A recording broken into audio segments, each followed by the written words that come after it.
Hi, this is Dave Kelly, and this is the Manship Podcast, where we interview all manner of people, providing real-life tips for men to be better men.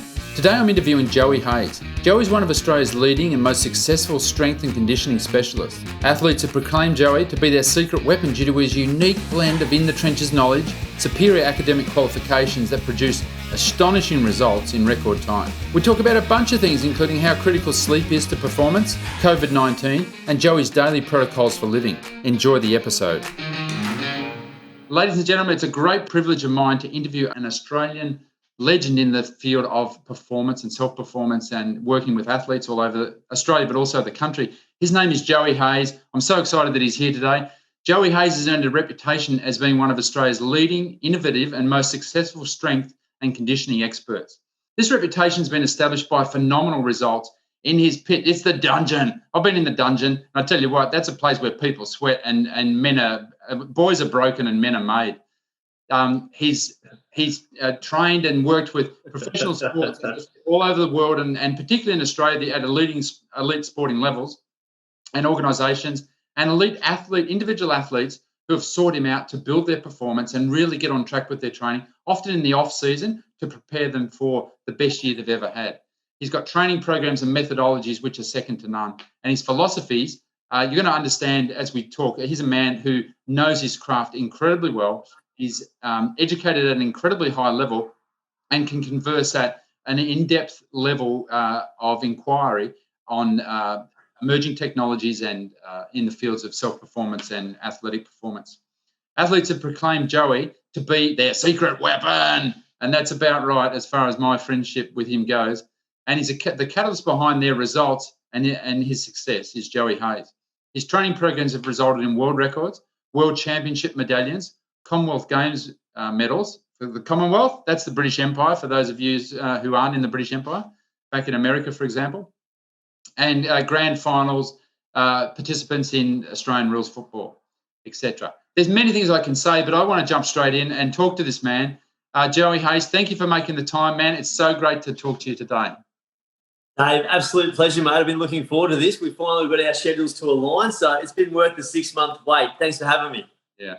And we've, like you experienced, we had a talk just before we started. Our internet, I'm in Istanbul here, and I moved hotels yesterday. And very important to me is, how's the internet? Internet is good. Internet good. Yeah, right. I said, do a speed test for me. No one knows what they're saying when you do a speed, but internet is good. Well, it's maybe not that good.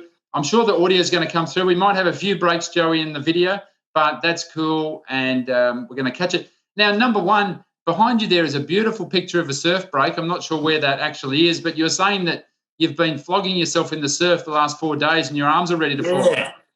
It's been interesting, mate. We've actually had some decent swell. We don't know whether it's because of climate change or so, although we won't talk to Donald Trump about that. But, mate, the surf's been pumping. It's been about 3 to 4 foot out the front of my house here at Mermaid Beach and been surfing with the boys pretty much 4 to 5 hours a day. My arms are just about dropped off. Plus, I've been trying to train as well, which is very challenging when you're in the surf and pumping against the currents and the rip for 4.5 hours. So, mate, it's been fantastic. Weather's been sunny. The water's been clean, clear and pristine. And it makes life well and truly worth living. And because the suns are out, the guns are out, and that also means that the women are back down on the beach in their bikinis. And we know that summer's not too far off. So I'm absolutely in my element and I'm loving life.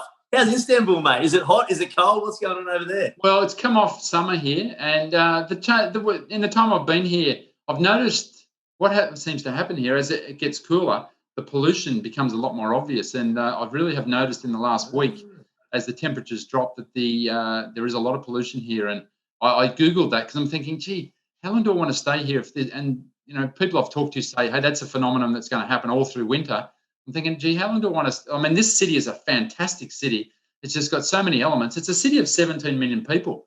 I mean, for goodness sake, that's 2/3 of the Australian population. And how big's what's the total land area over there? Well, here I'm not sure. I mean, Turkey's a country of 80 million people, and Istanbul's 17 million. So it's phenomenally dominant in the whole landscape.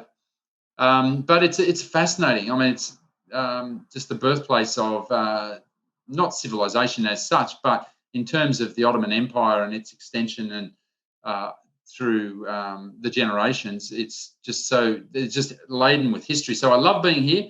Love seeing that. I moved across to the Asian side. Very excited. I would encourage anyone to come to Istanbul. I mean, the money's right. In other words, it's relatively cheap. Exchange rate, yeah. That's great. There's amazing food. There's so many historical things to see. The people are beautiful, friendly. Nothing's a problem. Even internet is good. Internet is good, but internet good. What about the kebabs? Oh yeah, man. There's a lot of is that racist? This is where the self-discipline needs to kick in, Joey. That's the food delights are some Turkish delights, mate. Turkish delights in both forms. Now, when we were talking, you showed me your aura ring, and I want to get onto that because you've got lots of tips and tricks. The things I've learned about you is that you've always been a guy who has got antennas out because you're about performance, and that's for your clients. But I'm gathering that with you, that you road test, you blueprint, you sort of beta test a lot of these emerging things that have come about in the field of science and health and performance. But you've done that to yourself, and then when you're validated and you're sure that that's true and right, you recommend them to your clients, and that's a methodology you tend to use. Have I got that right there?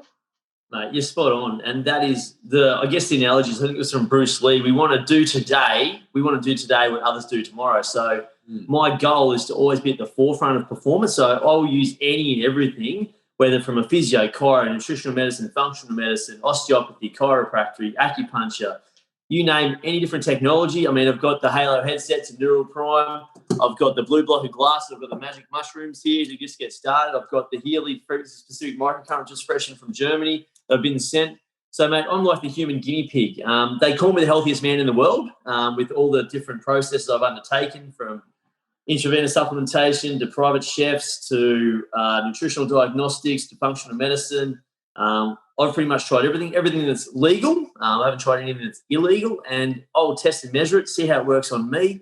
If I find it or I've derived a benefit from it, I'll then recommend it to my athletes. And that's how we roll. But these Aura rings are actually been used in the NBA at the moment to monitor coronavirus symptoms among the NBA players. So all the NBA players have these Aura rings to see. They measure their heart rate variability as a method of recovery and readiness. Wow. It does your body temperature. So we know that if you're getting ill, your body temperature will either rise or decrease. Same with, if in terms of overtraining. It measures your resting heart rate as well when you sleep. It does the amount of calories you've burned, so your exercise activity levels. It gives you a reading.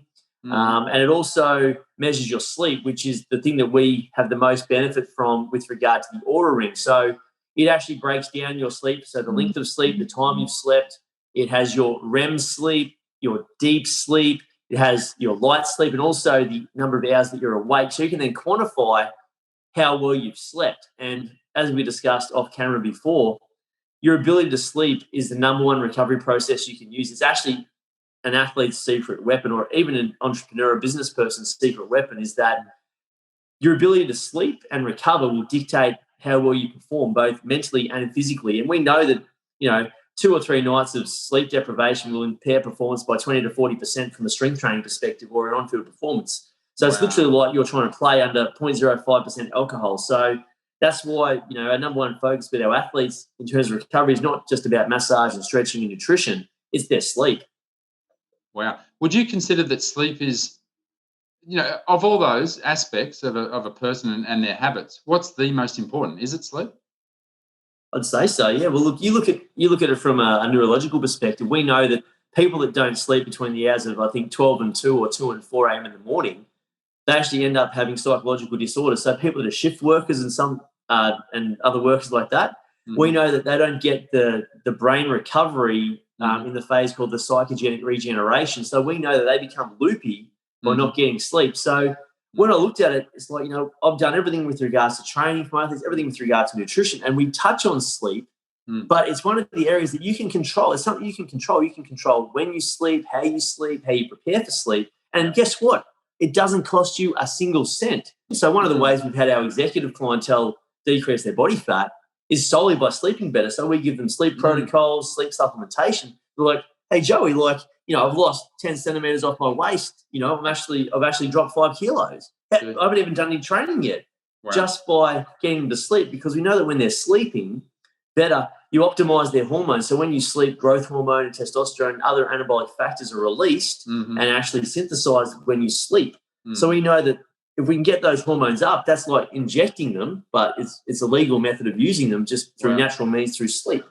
So that's why a lot of our protocols now revolve around sleep supplementation, sleep hygiene, room hygiene, sleep temperature, the blue blocker glasses, decreasing screen time after 3 hours before bed, putting it onto night mode, making sure the lights are dull, having a light read, things to actually prepare you for sleep. And everyone's disciplined with their training, everyone's disciplined with their training, their diet, but very few people are actually disciplined with their sleep. So it actually takes discipline to go, you know what? I'm not going to answer that email. I'm not going to take that phone call. I'm not going to sit in front of the TV and watch an hour of Netflix or whatever. So it's being disciplined in those areas. And me personally, probably over the last sort of 8 weeks of hammering home these protocols, I think I've probably decreased my body fat by 2 to 3%, and my strength lifts have gone up by about 10 to 12%.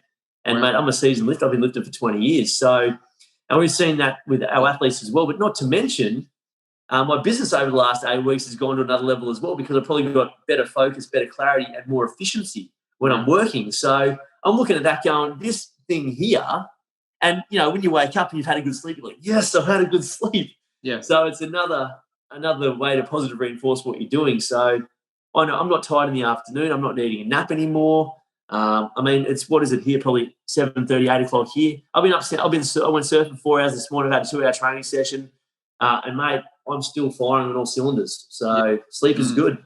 That's exciting. That's exciting to hear that. And you're talking to me, and I think you're probably talking to many people who, we've been chronic at under focusing on the important things in life, and sleep. It occurred to me at the start of this year after listening to another podcast that the just how pivotal getting that right. So, and it's a measure of discipline, is it? As you say, it's about saying, okay, let's focus on. And admittedly, I think the discussion around sleep is becoming more and more clear.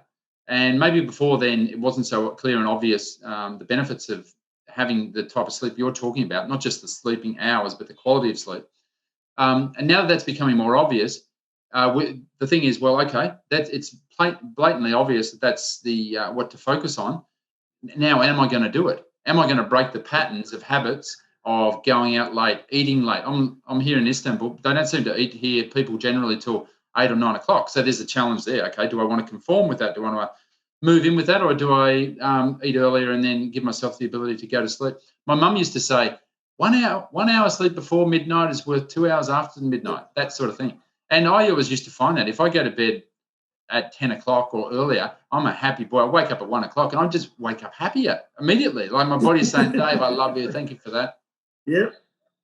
The body doesn't lie, mate. The body knows. But it's just, again, society, we pride ourselves on working hard and, working all night and not sleeping. And it's almost deemed like you're a hero by doing that, especially with a lot of young entrepreneurs now. It's like hustle, hustle, hustle, hustle, hustle. Yeah. And maybe you do, but could you get a more efficient result if you actually were able to wake up and be refreshed and recharged and have your brain functioning at 100% capacity rather than being at 40% capacity when you wake up because you've done an all-nighter? So it's not for me to tell them what to do unless they're paying me. I don't care what they do, but I've seen some massive marked improvements. And again, it's now easy to quantify with the Oura Ring. You can actually quantify how well you're sleeping, and you can go, oh, geez, that was a bad sleep last night. That was because I had too big a meal before I went to bed, or I was on the phone or computer till 9:30 doing emails when I should have switched off. So it's just a matter of being disciplined. And I think you and I have discussed this, mate. But the three key things that will dictate the quality of someone's life are their habits. So what are your habits? Are they good or bad? What are your beliefs about your life, health, wealth, relationships, money, business, and finance? And what are your disciplines? So your habits, beliefs, and disciplines are going to dictate the quality of your life. And your nutrition is a habit, a belief, and a discipline. Your sleep is a habit, a belief, and discipline. How you invest is a habit, belief, and discipline. How you eat, how you train, all habits, beliefs, and disciplines, they'll dictate your success. You're either going to have good habits, good discipline, and good beliefs, or you're going to have negative habits, negative beliefs, and negative disciplines, which is probably going to give you a challenging life. And I think you touched on at the start of the show, the 4 key areas you want to look at, or 5 key areas, all can benefit from positive habits, beliefs, and disciplines. Absolutely, yeah. Yeah, the 5 benefits you just referred to are really what the focus of our manship project's about, and that first one of those is love. So when a man finds struggles in his life, and perhaps if they're getting on, they're 40-ish and old, if they have challenges in these areas, a lot of guys, and I've met plenty of them, who have just thought, that's it, I'm checking out. I'm just looking for retirement, I'm holding on, and hopefully I'll get there. But if they have challenges in these areas, the first one is money. The second one is love relationship. The divorce is a big thing, and breaking up of relationships. The next one is other relationships which aren't healthy. So it's broken relationships with children, family members, ex-business partners, ex-relationships, etc. The next one is, and I know we want to get onto this with you, Joey, is drugs and alcohol and how we use those. Often we're using them because we're not willing and not wanting to face up to the realities in other parts of our life. And the last one, which is obviously you're the expert in, which is getting fit and strong in body and mind. And I think, as you say, just as a refresher, as we cover and think about those 5 topics, what we're talking about here, getting in peak physical condition and sleep being a big, big part of that, but physical, mental condition really equips you, doesn't it, for life and whatever life's throwing at you, quite apart from whether you're an athlete, whether you're a business person, but just emotionally and in various relationships, being in that top condition, it's just so critical to performing as well as you can, isn't it? Well, it's been my experience that, it's a rare human being that will train and push their body to the brink. Now, you've been not a professional triathlete, but you've pushed your body in that regard. As a businessman, you've pushed yourself with your developments with your business. So you know what it's like to play at the thin edge of the wedge, mate, like going to the 1 percentile. Yeah. A lot of people don't know what their body or what their mind's capable of. And a good friend of mine, Eamon Wolf, who's one of our mental skills coaches with our athletes, is like, you can train and you think you've got no more, but you've got 40% more than what you think you've got. And you don't really know what you've got till you've been tested. A good friend of mine who's going through a challenging divorce at the moment with his wife, he's been pulling 20-hour days for the last 4 years. No rubbish. 20 hours a day for the last 4 years, going through divorces, court law, court orders, plus he's a solicitor by trade. And he's like, Joey, I now realise what I'm capable of doing. I never thought I'd be able to do that, but you are able to do something when your back's up against the wall, when you're tested, when you're challenged, you really see what you're made of, and you don't realise what you've got inside you till you're tested. And most guys don't know what it's like. And I remember, the great Brendan Nichols said that most men live lives of quiet desperation. They're kind of hoping that someone will come and save them. Well, no one's going to save you. You're here to save yourself. And one of the best ways to do that is you can physically take ownership of your body. You can tweak it, you can test it, you can measure it, you can train, you can eat the right foods, or you can pull up with alcohol, drugs, cigarettes. You can be a lazy person and do nothing. And we're not judging them. It's a choice. But most people, it's a choice to be healthy or unhealthy. Most people, I go out to, if I'm out at a party, I don't go out to the parties very often, but in a social situation, people go, Joey, what do I need to do to get fit and healthy? And it's like, well, I don't mean to be rude, mate, but you know exactly what you're going to do. Yeah.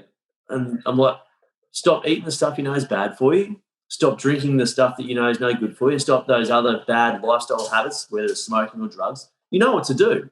So don't make me waste my breath telling you, because you already know. And if you do ask me, I'll send you an invoice on Monday.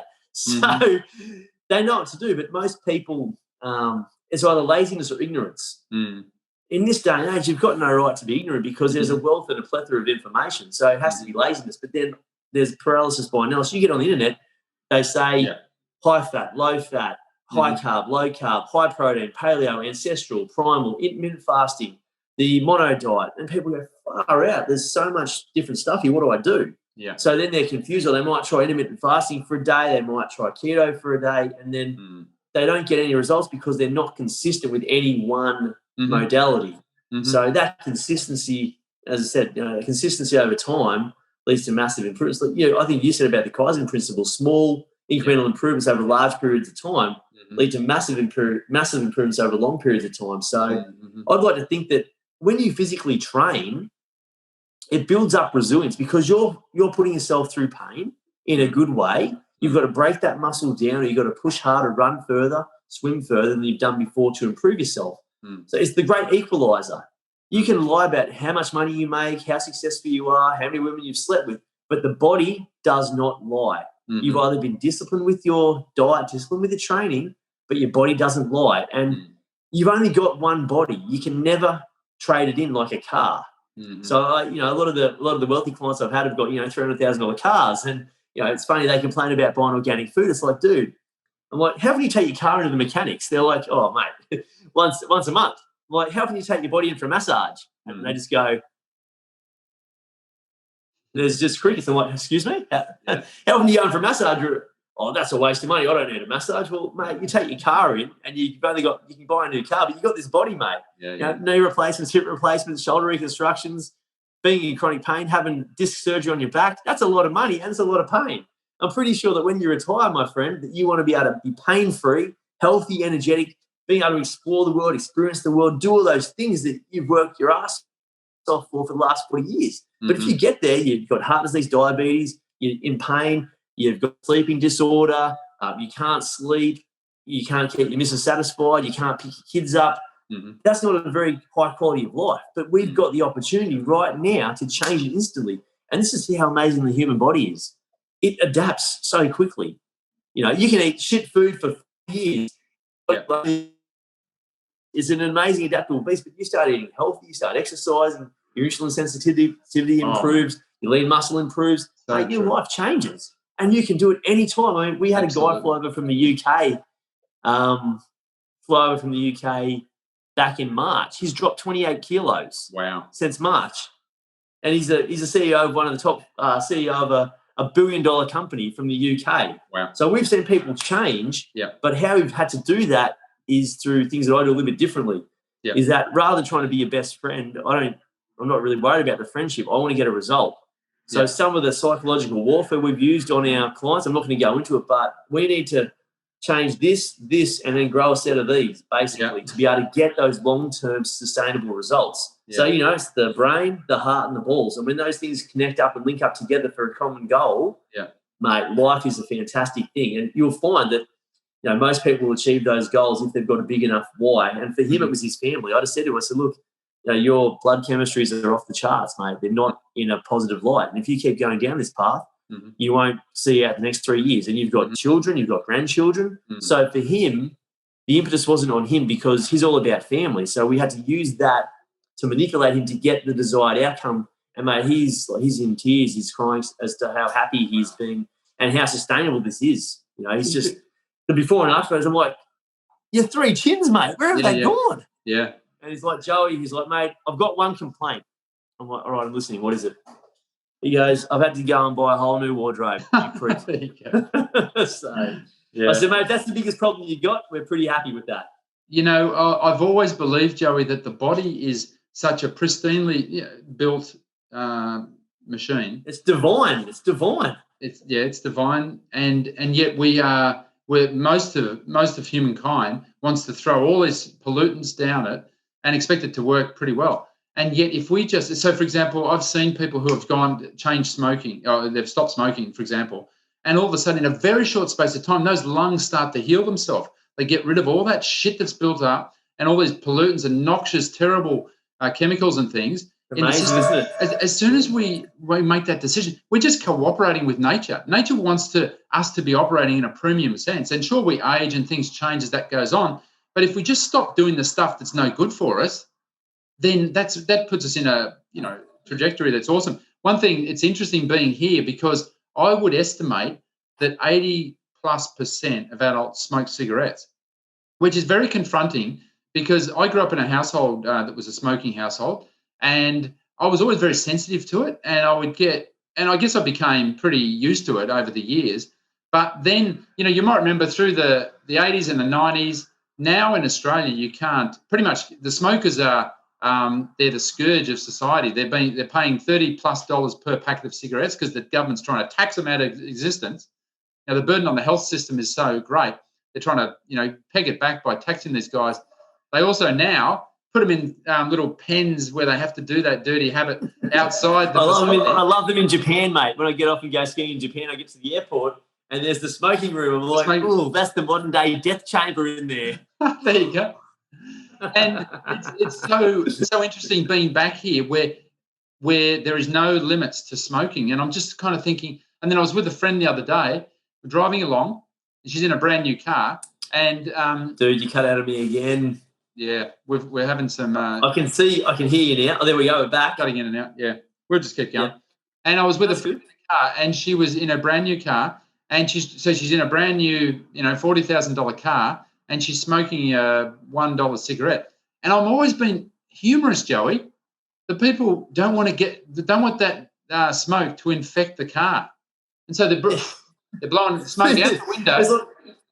And I look and think, you don't want to wreck your $30,000 car, but you're in $1 billion body that you're quite happy to ingest that and pollute yourself. It's so weird to me. That's how we operate. It's ludicrous, mate. Again, I don't know whether it's an ignorance thing or whether it's there's some theories to suggest that they didn't actually grow out of the phallic stage, which is when they actually like to suck their thumb. When you're between 0 and 3, you suck your thumb. Yeah. A lot of the people that smoke or drink or whatever or need stuff in their mouth, they didn't actually progress through that phase. But again, I don't know whether it's a laziness thing, an ignorance thing, or whether it's a choice. It is a choice, whether they're unaware of their health consequences but again, it is an addiction. So nicotine addiction. So you are addicted to the nicotine and you need the smoke because you're like, oh, I need something to take the edge off. So it's tough, man. But again, when there's a big enough why, you find the how. Right. And if you really want to get healthy, you'll find a way to make it. You'll find a way to make it work. You'll just go. But again, you've got to think of the decisional balance sheet. It's like, okay, I give up smoking. I'm going to save money. I'm going to save my lungs. I'm not going to smell my car out.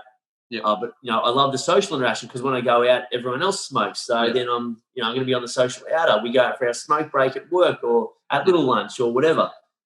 Is it worth it? Oh, but the withdrawal symptoms. So then they're weighing it up and they go, well, and that's why they get hooked. But the best way to not develop an addiction is to not start with. Yeah. Smoking and drinking is often paired together, isn't it? And this friend of mine was saying, when I first met this person, she said, I don't smoke cigarettes. And I thought, oh, thank goodness. Finally, I don't smoke cigarettes. She says, yeah, I smoke cigars. And righto. She says, oh, no, I don't smoke cigarettes. That's disgusting. No way I'd do that. Yeah. I gave that up. And so, but she says for her that to smoke cigars, she has to drink. It goes together. And if she stops alcohol, she can't stop alcohol because she can't stop. So they're going together for her. But the other thing was, she says when she stopped smoking in the past, she put weight on.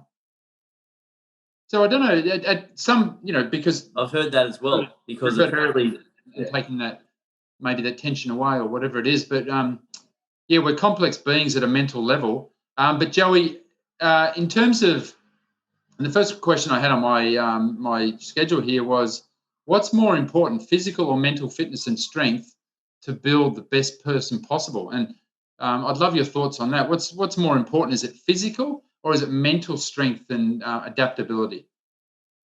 Yeah, it's interesting because you can see very successful people that you would think have relatively poor health. So you might see the very wealthy businessman who is grossly overweight because he's directed his 100% focus into his business and his finances. Yeah. But whilst doing that, he's achieved an elite level of mastery in his business and finances, but he's actually he may have neglected his relationships, but in this case, he's definitely neglected his health. Yeah. So he's been able to achieve mastery in one area because he's so focused on that. Then likewise, we see guys that have, here on the Gold Coast, many men on the Gold Coast have great physiques and they train, but they've got no social life, or they've got no money, or they've got no spiritual beliefs. So it's an interesting dynamic, but I believe we could have them all. You can be a great businessman, you can have your health, you can have your great relationship, and you can have your finance. But as you know, you've got like the wheel, you've got your physical, your financial, your relational, your emotional, and your business. And if one of those is not in alignment, there's going to be some challenge somewhere. And the thing is, to be elite in any one area, you need to have mastery and focus on that particular area, because otherwise you'd be like a 4 out of 10 for business, 4 out of 10 for your health, 4 out of 10 for your family, 4 out of 10 for spiritualism. So at certain points in time, you go, well, what do I need to work on the most? Now, it'd be my belief and my opinion that the gentleman that's, worth $10 million, that's morbidly obese, that can't satisfy his wife in the bedroom, is falling asleep at 2 o'clock, is having 5 coffees a day, it would be my belief that he needs to then focus on his physical side of things. Mm-hmm. Mm. The young man who's so obsessed with looking in the mirror and looking big and wearing T-shirts that are his sister's size, walking around the Gold Coast strutting like a peacock, maybe he might be best focused and best served in terms of actually focusing on his business and his career development to make sure that that can be on par with his elite levels of fitness. Mm-hmm. So I believe that you can have it both, but I believe that the fundamental mindset and belief of anyone will dictate their success or failure in life. Now, if a person believes they're capable of achieving success, they most likely will, provide they're willing to act upon and, I guess, undertake the correct actions to get there. Mm-hmm. So it's the mindset. But the thing is, if you've been elite in any one area, this is why I knew that you were going to be elite. You'd been elite in business. So I knew that if you applied those same concepts to your physical side with your training and your diet, you'd achieve mastery in that area because you've already understood the process to be elite in any one area. So often, a lot of my professional athletes, I'll use a good friend of mine, Kurt Tippett, a gentleman I was coaching since he was 16. He's been able to have fantastic success as a professional athlete, but he's also been able to have that success after football because of his mindset. He's applied that same work ethic, that same drive, that same discipline that he had in football to his property investing, to his shares, and to his business. Mm-hmm. So if you've got that mindset, you can achieve anything, provided you've got the right information and you're willing to act upon it. And that's why, I'm indebted to you for when you took me up to Wynnum to show me those micro units, mate. I saw that and I'm like, I've seen that.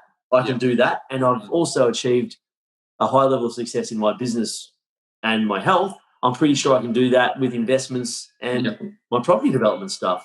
So I believe that mindset, that work ethic, that drive and desire can be transferred across multiple segments of your life, whether it's relationships, physical health, financial health, or spiritual health, definitely. Yeah. So would you say that this aspect you're touching on now, would you say that that's probably what defines elite performers and in athletics over their peers, is just that ability to take those success principles and focus them down on the job today, which is, in Kurt's example, Kurt, great guy, focused as an athlete. And then when that period of his life finished and he moved on, retired, moved on, he's been able to take those same principles and apply them to other. In fact, his coach at the Sydney Swans Johnny Longmire is a cousin of mine. Yep. Yeah. Oh, you're kidding me. Yeah, cousin. The horse. Yeah, that's it. But great men. So is it that transferable, and is it learnable, Joey? Because if we've got guys here who maybe have thought, geez, I think I've performed okay, but I really don't feel like I'm a Kurt Tippett or a Joey Hayes in that respect, where they're hitting what we consider a very high level of achievement. Is it possible to start from scratch and learn that, and how to, what are the principles there? I mean, that's a big question. We could talk for 50 minutes just on that one.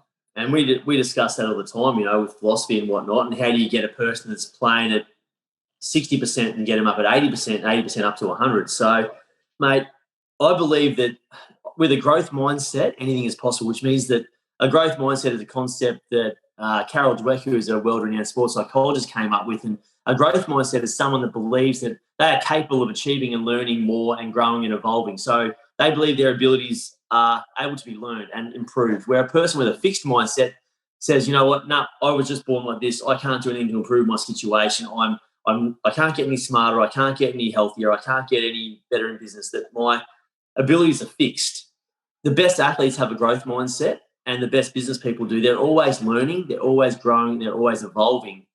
They're obsessed. And again, obsession is not always healthy. So I'm not saying that to be elite, I'm not saying it's always going to be healthy. I mean, you've seen elite bodybuilders, their body fat's 3 and 4%. They're taking a boatload of drugs. They're doing dietary things that you wouldn't want to give your worst enemy.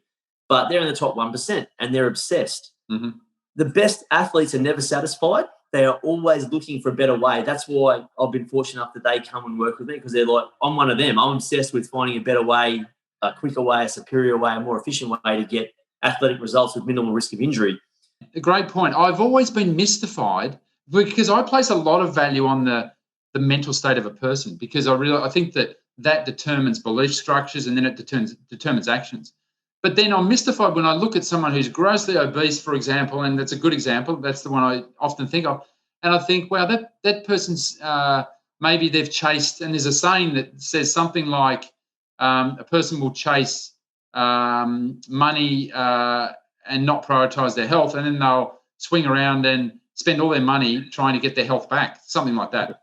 It's a clever little thing. No, it was actually the Dalai Lama that said, right. He goes, men, mystery, men, interesting. He said, man sacrifices health to acquire the wealth. Yeah. Then when men have the wealth, he sacrifices his wealth for his health. Yeah. Now, my line of thinking is why can't we just be healthy and wealthy at the same time, rather than one doesn't cancel out the other? But I think what we were discussing before was that, I've seen that elite athletes can translate from being obviously elite athletes at the pinnacle of sport and performance, and they've achieved some fantastic results in one domain related to their physical performance. Mm-hmm. But I've also seen many of those athletes being able to transfer those really high quality skills and results to their performance in the business arena, because I believe they've got the strong mindset, the foundational work ethic, the belief and the desire to be able to transfer those skills from the sporting arena onto the skills in the business arena. And Kurt Tibb is a fantastic example, a gentleman I've had the pleasure of working with since he was 16, recently retired a few years ago at 32. Yeah. Done phenomenally well with his body and is still in elite condition. Ran a marathon last year, now competing in surf lifesaving. Wow. They're trying to get me on a surf ski. They said, Joe, we'll pay you $100 if you can get the paddle on the surf ski, which I did for the first time. I paddled straight away. Awesome. And basically he's been able to transfer that into the business arena, doing fantastic work with his property investments, his shares, and his business. Right. So you can have both, but I think sometimes many men especially focus on one area exclusively. So, for example, the gentleman you discussed before who was morbidly obese but a very successful businessman. Yeah. Now, we know that to be elite or in the 1%, you've got to work your backside off and you've got to spend 100% of your focus on that. Mm-hmm. And usually to the exclusion of your family, your spiritual health, and also your physical health. But we know that generally speaking, you can transfer those aspects from one aspect of your life to a different aspect. So yourself in particular, really successful property developer, engineer, investor, you're able to, with your cycling, with your training, you've got elite health as well. So I can see that you can transfer those areas across, and many skill sets are interdependent if you've got the right information and the right support structure around you. So that's where, having mentors comes in really handy. Yeah. Joey, what you just summarised then, and I refreshed for your benefit earlier off camera what we're trying to do in the Manship Project. And effectively the Manship Project is about reminding guys there is a community out there. Often guys, we go off and we try and work it out in our brain. The problem happens, wealth, health, love, relationships, drugs and alcohol, body and mind. We start to lose that stuff and we kind of think, gee, I've got to work this out myself. No, you don't have to work it out yourself. Our females are far better at getting their clan together and getting advice and trying to work it out in conjunction with others. And sometimes we just need to be a bit more humble as guys, I think, and just say, hey, man, I haven't got it all together, and just ask for help. There's so many willing people to help, isn't there? And yet we're not even aware that community is, it's both ways. We need to say, I need help, and then we'll get 10 hands come up and say, I'm here to help you. And then as long as you're there to help me when I need it. We get the inspiration, and then are prepared to do the work and apply ourselves. We can change anything, as you say. I love that. I think that's a principle of life. Yeah. Mate, I'm in agreement. And a lot of times I think it's the ego, especially with men. We don't like to ask for help. That's why there's a lot more suicides and that sort of thing as well. But when it comes to business advice, I'm so grateful for you, mate, because, you really helped me out with my financial aspect of my life with my developments and my investment. And again, you said, Joe, if you have any questions regarding this particular development or any contacts you want to have a chat to about these particular development blocks, Joe, here's this guy. And very few people would have followed that up, but I'm like, look, this is an area that I want to have mastery in. Yeah. David go because I've got something value to offer Dave. I've got some great knowledge. Every single man or woman has some particular expertise in some particular area that someone else will find valuable. And when you two meet, elite investor, elite physical preparation, it's a beautiful match made in heaven because we both come together with unique skills and we've both got a big heart and want to help other people out. So It's not weak to ask, but it's finding, if you need help in one area, go and find someone that's achieved mastery in that area and go, hey, Dave, mate, what do you think about this investment I'm looking at doing? You've done your investments up in Brisbane. I'm looking at doing this on the Gold Coast. Do you reckon this is going to work? Hey, Joey, I've been doing cycling for the last 20 years. Do you reckon that's the best thing for me moving forward when we know that the stronger you are as a man, the less likely you are to die? So that means that there's a correlation between how strong you are and your mortality. So Dave, mate, you're going great with the cycling, but maybe we need to do some more strength work if we want to get that thick, hard, lean muscle and increase testosterone in your hormones. But guess what, Dave? You did something most people don't do. Yeah. You listened. Yeah. Listen and apply. Yeah. It's wonderful. Like listen and apply. When we sat down for that first chat, and there's a thing called unconscious competence, and I could listen to you, Joey. I could maybe imagine you talking to someone and you're just talking off what you know without even perhaps fully appreciating, because it's so normal for you and you've been doing this for so long, your level of unconscious, you've got a level, there is some aspect of being unconscious as to how competent you are. And so you're downloading your pearls of wisdom to someone and they are maybe catching a bit of it, but that's just you in flow. And when you came and when we chatted that first time, I've said, do this and do that, like I've done to many people who have asked me about how we do developments, property developments, real estate developments and things. I mostly expect that they don't follow through. You came back and you put the pressure on me. Well, I've done this. Here's my plan. What do I do now? Well, okay, now that you've done that, take this plan off and get it drawn up properly and then go to a builder and then get it so there's a whole process, and yet you were willing to do the work and, fast starter. You're a fast starter. So for those that don't know, David told me about Fiverr.com, which was a freelance enterprise network where you can get basically people to do things for you for $5. I had my plans done up on Fiverr for $5. Those unit plans done up. Thanks, Dave. Appreciate it. And effectively use it ever since. Yeah, you've applied great leverage to that. Save you $1,500. Yeah, there you go. And good principles at work there. Joey, we talked before about the ability of getting your body in. There's a correlation, isn't it? And it's an interrelated thing. When you're fit physically, then that physical body, that strength, the endurance that comes with that has a beneficial effect on your mind. And then I think what we're talking about really is being an overall person developed in all these aspects, because when you have a healthy mind and a healthy mindset, then that certainly does affect the rest of your life as well, doesn't it? So it's not just focus. It's about balance, and it's about trying to, with a belief that says, I can have it all. Is it all possible? Can I find someone in the world who has got it all? And I look around and I see you, I see Kurt Tippett, I see Tony Robbins, for example, and many, many other people. We can look and say, that guy's got it all. What's he doing? And let's just copy that. Yeah. Well, mate, you've got to have an awareness to start with. You've got to know that, hey, look, the 4 lives exist. And I was very lucky that as a young bloke, a good mate of mine, Brendan Nichols, exposed me to those 4 lives: the physical, the financial, the relational, the emotional, and the spiritual. And I'm like, wow, at the moment, I'm probably 8 or 9 out of 10 physically, but financially, I just finished university. So you're a broke uni student. I remember I was living on, the 50-cent chickens at Coles and the bag of lettuce and the loaf of bread that was getting sold for 10 cents. And you'd go and tuck in there and be eating your chook in the back of the lecture theatre.